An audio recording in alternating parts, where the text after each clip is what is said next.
आप देख रहे हैं इंडिया 79 न्यूज चैनल। सच, साहस और सिस्टम पर नजर रखने वाला आपका भरोसेमंद चैनल। नासिक के उपनगर में गोलियों की तड़तड़ाहट से मचा हड़कंप। फर्नांडीसवाड़ी इलाके में दो गुटों के बीच हुई जबरदस्त फायरिंग। दहशत में आए स्थानीय लोग। घटना नासिक के उपनगर फर्नांडीसवाड़ी की है, जहां दो आपराधिक गुटों के बीच पुरानी रंजिश को लेकर जबरदस्त फायरिंग हुई।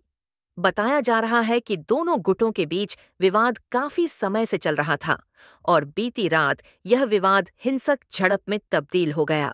गोलियों की आवाज से इलाका गूंज उठा। लोग अपने घरों में कैद हो गए। सूचना मिलते ही उपनगर पुलिस तुरंत घटनास्थल पर पहुंची और इलाके को घेर लिया। कई राउंड फायरिंग के बाद हालात काबू में लाए गए हैं।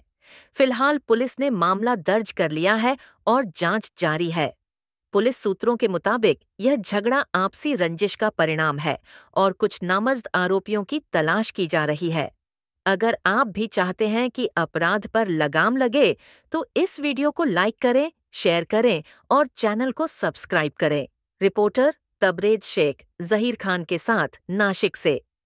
काल रात्री उपनगर पोलीस स्टेशन या ठिकाणी डायल 112 वरती एक कॉल आला की फर्नांडीसवाडी आणि दोन गटामध्ये भांडण आहेत आणि परिस्थिती तणावपूर्ण त्या ठिकाणी आहे। त्या अनुषंगाने नाईटचे जे अधिकारी आहेत, पीएसआय सोनवणे आणि डीबी स्टाफ घटनास्थळी गेले असता त्या ठिकाणी परिस्थिती बघितली आणि आजूबाजूच्या लोकांना विचारपूस केली असता असे कळाले की रोहित डिंगम व त्याची गँग आणि राहुल उज्जैनवाल आणि त्याची गँग यांच्यामध्ये एकमेकांमध्ये क्रॉस फायरिंग त्या ठिकाणी झालं होतं आणि एकमेकांमध्ये वर्चस्वावरून तू माझ्या भागामध्ये का आलास, या ठिकाणी कशासाठी येतोस, या साधारणतः वर्चस्वाच्या ह्याच्यातून कालचं फायरिंग झाल्याचं लक्षात झालेलं आहे। वकिलाच्या घरावर काय करण्याचं का? जे वकील आहे तर ती वकिलाच्या घरावरती काचा आणि दगड फेकल्याचं लक्षात आलेलं आहे। ही वकील ही राहुल उज्जैनवाल याच्या बाबतीमधल्या ज्या काही केसेस आहेत त्याच्यामध्ये ती केसेस घेत असते।